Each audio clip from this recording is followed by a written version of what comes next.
नमस्कार। Welcome to चला रचित classes.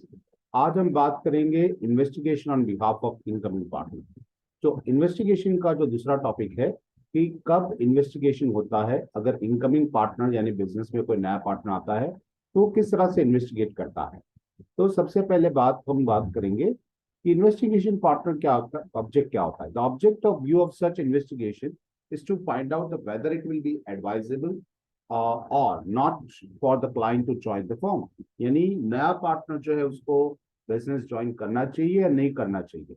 In order to arrive the such decisions, ये डिसीजन लेने के लिए following point must be examine by the investigator. तो इन्वेस्टिगेटर को नीचे जो चीजें बताई गई है वो उसको एग्जामिन करनी पड़ेगी। First of that, the investigator should be inquiry about the reason as why the new partner being taken by the existing partner। कि भी पुरानी पार्टनरशिप अच्छी चल रही है तो नया पार्टनर वो लोग क्यों ले रहे हैं, उसका रीजन सबसे पहले फाइंड करना होता है। Second thing, find out what will be the done with the fresh capital introduce by the new partner. नया पार्टनर जो भी कैपिटल लेके आएगा वो कैपिटल से वो लोग करने क्या वाले हैं, उसको कहाँ पे यूज करने वाले हैं, वो उनको डिसाइड वो ढूंढना पड़ेगा। Third thing is he should be carefully inquire whether the amount of goodwill is to be paid by his client a reasonable ones। यानी जो नया पार्टनर जो भी गुडविल लेके आएगा अपनी फॉर्म के अंदर, तो गुडविल सही से वैल्यूएट की गई है या नहीं, फिर नहीं की गई है, वो उससे पहले कैलकुलेट करना पड़ेगा। थर्ड थिंग इज कि the investigator should be decide on the past earning reputations and the future prospect of business. जो इनकमिंग पार्टनर इसके अंदर ज्वाइन होने वाला है वो पहले से जानना चाहेगा कि भी पिछले सालों में कंपनी ने क्या प्रॉफिट किए हुए हैं, कंपनी की मार्केट में रेपुटेशन क्या है, और फ्यूचर में कंपनी क्या कर सकती है, वो इन्वेस्टिगेट करवाएगा। Next is conduct verification and valuation of various assets and liabilities of the organisation. कि ऑर्गेनाइजेशन की कितनी असेट्स है और कितनी लायबिलिटीज है और इसकी एक्चुअल वैल्यूएशन क्या है, वो वेरीफाई करवाएगा।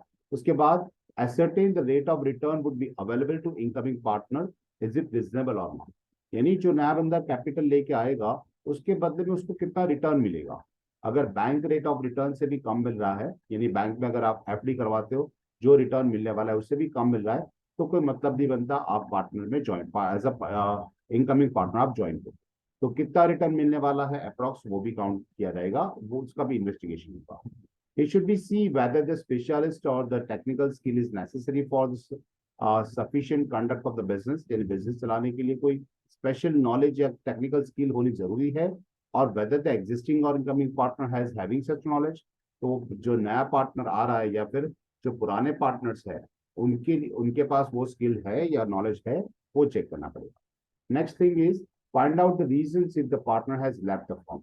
अगर पुरानी पार्टनरशिप में कोई बंदा अगर फॉर्म छोड़ के गया है तो उसका रीजन फाइंड करना पड़ेगा कि भी पहले जो पार्टनर था वो क्यों छोड़ के चला गया, उसका रीजन पता करना पड़ेगा। Next, the investigators the investigator should study the prospect propose partnership agreement and other terms and condition. कि अगर नई पार्टनरशिप बनेगी तो उसकी टर्म्स एंड कंडीशंस क्या रहेगी, वो एग्रीमेंट कैसा रहेगा, वो उसको भी प्रपोज्ड एग्रीमेंट को इन्वेस्टिगेट करना पड़ेगा। He should also make an inquiry about the reputations and financial conditioning of existing partners। जो फिलहाल पार्टनर्स है वो जो काम कर रहे हैं उसकी रेपुटेशन कैसी है, उनकी फाइनेंशियल कंडीशन कैसी है, उसके बारे में भी इंक्वायरी करवाएगा।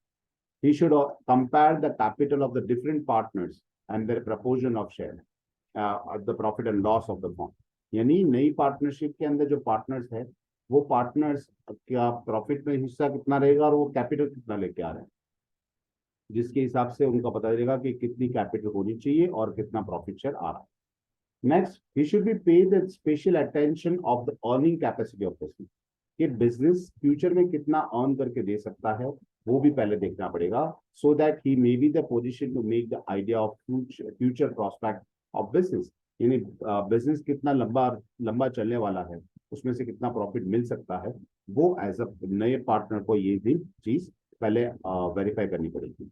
ही should be submit his report to his client. उस इन्वेस्टिगेटर को क्या करना होगा, अपना जो रिपोर्ट बनाएगा वो रिपोर्ट उसको अपने इनकमिंग पार्टनर को देना पड़ेगा with all this matters freely and clearly in report. और सारी बातें उसमें लिखनी होगी फ्रीली और क्लियरली। यानी अगर नया पार्टनर इसमें ज्वाइन होना चाहता है तो ज्वाइन हो सकता है, वो उसकी मर्जी के ऊपर आता है, लेकिन इन्वेस्टिगेशन इस तरह से किया जाता है। तो ये इनकमिंग पार्टनर्स के लिए इन्वेस्टिगेशन कैसा है कैसे करते हैं वो हमने डिस्कस किया। ऐसे बहुत सारे टॉपिक हम बाद में डिस्कस करेंगे, नेक्स्ट लेक्चर में डिस्कस करेंगे। तब तक आप हमारे चैनल देखते रहिए और लाइक और सब्सक्राइब जरूर कीजिए। Thank you.